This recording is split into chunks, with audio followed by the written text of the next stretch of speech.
Hello students, good morning. Today we are going to discuss about the tenses and this is the fifth day of our speaking. तो student आज हमारा 5वां दिन है speaking का और 5वें दिन में हम अपने मेन टारगेट पे आते हैं टेंसेस के ऊपर। ठीक है, तो हमारे जो टेंस है वो बहुत ही इंपॉर्टेंट है। हर स्पीकिंग में टेंस का बहुत बड़ा रोल होता है, तो आपको टेंसेस के बारे में अच्छे से जानकारी है। ठीक है, तो एक वीडियो में टेंस समझ नहीं आएंगे, इसके लिए काफी सारे पार्ट्स है, आप उनमें हर पार्ट में समझेंगे।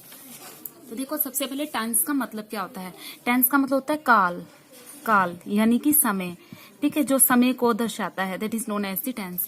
अब इसके अंदर सिर्फ समय ही नहीं होता, ठीक है, समय के साथ साथ क्या होता है आपके कि कोई कार्य हो रहा है, किस ऑब्जेक्ट के ऊपर हो रहा है, किस टाइप का सब्जेक्ट था, यानी कि टोटली अगर हम मिलाकर कहें तो इसमें क्या क्या होते हैं। सब्जेक्ट होते हैं, ऑब्जेक्ट होते हैं और साथ में वर्ब।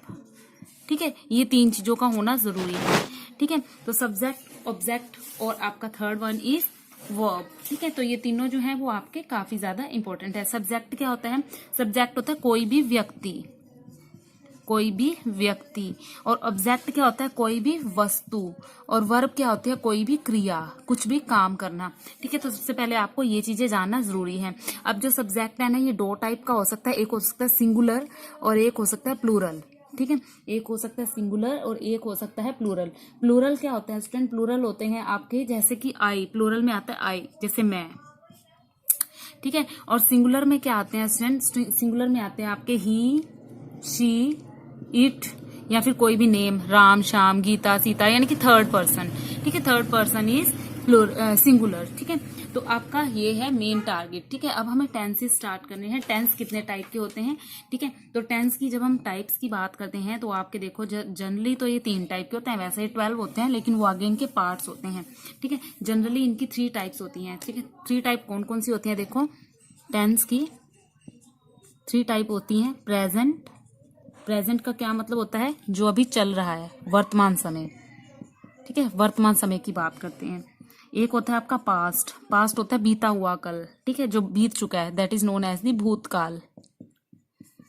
और third one is future, future होता है आने वाला कल, यानी कि भविष्य। तो ये 3 टाइप के आपके जो हैं वो टेंस होते हैं।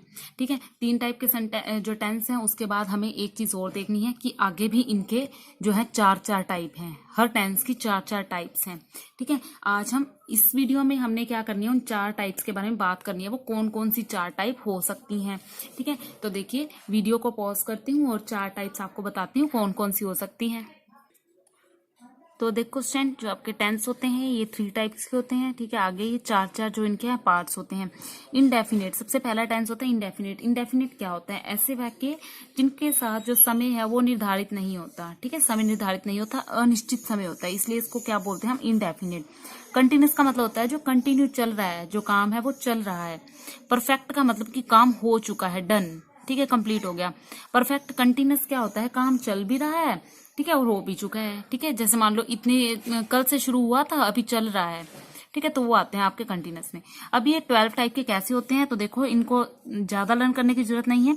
देखो, present indefinite 1, present continuous 2, present perfect 3, present perfect continuous 4। उसके बाद पास्ट इंडेफिनेट, उसके बाद पास्ट कंटिन्यूस, उसके बाद पास्ट परफेक्ट और उसके बाद past continuous. Last one is future indefinite, future continuous, future perfect and the future perfect continuous. तो ये आपके टोटल 12 टाइप के जो टेंस है वो हमें जस्ट रीड करने हैं। ठीक है, तो ये 12 टाइप कैसे हो जाएंगे आपको पता भी नहीं लगेगा, इतने इजी तरीके से हम करने वाले हैं। तो देखिए, एक स्लाइड के जरिए मैं आपको इनको समझाती हूँ, ध्यान से देखना है। तो देखो स्टूडेंट, वर्तमान काल यानी कि प्रेजेंट टेंस, भूतकाल यानी कि पास्ट टेंस, भविष्य काल यानी कि फ्यूचर टेंस। तो ये 3 टाइप के आपके जो है टेंसेज हो गए। आगे इनके 4 पार्ट्स हैं जो हमने अभी डिस्कस करे थे, और मैं आपको एक एक करके दोबारा से इसको जो है डिस्कस करने जा रही हूँ आपके साथ। ठीक है, उनको भी नोट कीजिएगा। तो जो ये आपके 4 हो जाएंगे प्रेजेंट टेंस के, 4 हो जाएंगे पास्ट टेंस के, 4 हो जाएंगे फ्यूचर टेंस के। और ये क्या होंगे? देखो, इसके जो 4 भाग हैं। तो देखो स्टूडेंट्स, सबसे पहले इंडेफिनेट है। ठीक है, इंडेफिनेट क्या होते हैं? हम जिनका अनिश्चित समय होता है। ठीक है, अनिश्चित समय यानी कि ऐसे वाक्य जिनका समय निर्धारित नहीं होता। ठीक है, ऐसे वाक्य जिनका समय निर्धारित नहीं होता। ठीक है, तो इसके लिए एक एग्जाम्पल से समझते हैं। जैसे मैं फुटबॉल खेलता हूँ, आई प्ले फुटबॉल। ठीक है। मैं फुटबॉल खेलता हूँ, यहाँ पर कोई भी समय निर्धारित नहीं है। मैं हिंदी बोलता हूँ, यहाँ पर कोई समय निर्धारित नहीं है। मैं कब बोलता हूँ, क्यों बोलता हूँ, कैसे बोलता हूँ, कुछ नहीं, इसमें आइडिया नहीं है। तो ऐसे वाक्य जिनके अंदर कोई समय की नॉलेज नहीं है तो that is known as the indefinite.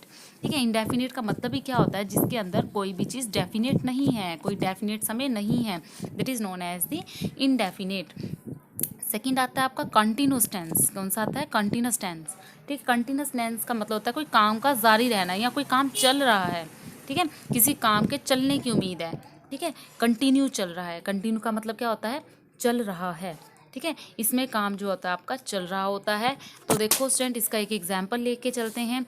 जैसे सपोज करो मैं फुटबॉल खेल रहा हूँ, आई एम प्लेइंग फुटबॉल। ठीक है। काम चल रहा है ना, कर रहा हूँ। ठीक है। कोई काम कर रहा हूँ। मान लो मैं हिंदी बोल रहा हूँ, मैं खेल रहा हूँ, मैं चल रहा हूँ, मैं खा रहा हूँ, तो वो कंटिन्यूस टेंस होता है। नेक्स्ट आता है आपका परफेक्ट टेंस। तो परफेक्ट टेंस में काम जो है हो चुका होता है, काम पूरा हो चुका है। ठीक है। That is known as the perfect tense. ठीक है। इसमें काम पूरा हो जाता है आपका। जैसे मैं फुटबॉल खेल चुका हूँ, मैं खाना खा चुका हूँ, मैं पढ़ाई कर चुका हूँ, तो लास्ट में क्या आता है, ये चुका हूँ। ठीक है। तो that is known as the perfect. ठीक है, कि ये परफेक्ट है। फोर्थ आपका टेंस जो आता है वो आता है परफेक्ट कंटिन्यूस। तो देखो यहाँ पर हमने अभी पीछे पढ़ा है, अभी कंटिन्यूस भी पढ़ लिया हमने और परफेक्ट भी पढ़ लिया। ठीक है। तो कंटिन्यूस टेंस क्या था और परफेक्ट टेंस क्या था। परफेक्ट टेंस काम पूरा हो चुका है और कंटिन्यूस टेंस इसमें काम चल रहा है। ठीक है। तो परफेक्ट कंटिन्यूस टेंस क्या हो जाएगा आपका, इन दोनों को मिला देना, यानी कि काम हो भी चुका है और चल भी रहा है। ठीक है। हो भी चुका है और जारी भी है, मतलब चल भी रहा है। तो काम को पूरा कंप्लीट होने का बोध करवाए वो परफेक्ट था और काम का चलते रहना कंटिन्यूस था। तो दोनों को मिला दिया तो ये आपका क्या बन गया, परफेक्ट कंटिन्यूस। ठीक है। और कोई काम किसी समय से प्रारंभ होकर प्रतिदिन अंशतः पूरा होता रहता है। जैसे मान लो कि मैं सुबह से फुटबॉल खेल रहा हूँ। ठीक है। कोई काम मैं सुबह से कर रहा हूँ, यहाँ पर टाइम गिवन है आपको। ठीक है, कि मैं सुबह से कर रहा हूँ, जबकि पिछले किसी भी टेंस में आपको टाइम गिवन नहीं था। ठीक है। तो देखो आगे भी एक और एग्जांपल देखते हैं। मैं मान लो कि अगला जो एग्जांपल लेती हूँ, मैं पिछले 5 साल से हिंदी बोल रहा हूँ। तो पिछले 5 साल से हिंदी बोल रहा हूँ, यहाँ पर भी आपको टाइम गिवन है। ठीक है। पिछले 5 साल से बोल रहा हूँ, यानी कि अभी भी बोल रहा हूँ। ठीक है। यानी कि कंटिन्यूस भी है और परफेक्ट भी है। तो ये चार जो है इसके हमने टाइप जो है वो पढ़ लिए। ठीक है। तो इनके जो है स्टूडेंट मैं आपको नोट्स भी दूंगी, आप उन नोट्स में से इनको चारों को अच्छे से रीड करना। तो स्टूडेंट जो प्रेजेंट पास्ट फ्यूचर टेंस की हेल्पिंग वर्ब है उसके बारे में और डिस्कस कर लेते हैं। अगले वीडियो में हम इंडेफिनिट टेंस के बारे में पढ़ेंगे और फिर एक एक करके हर टाइप हम हर वीडियो में पढ़ेंगे।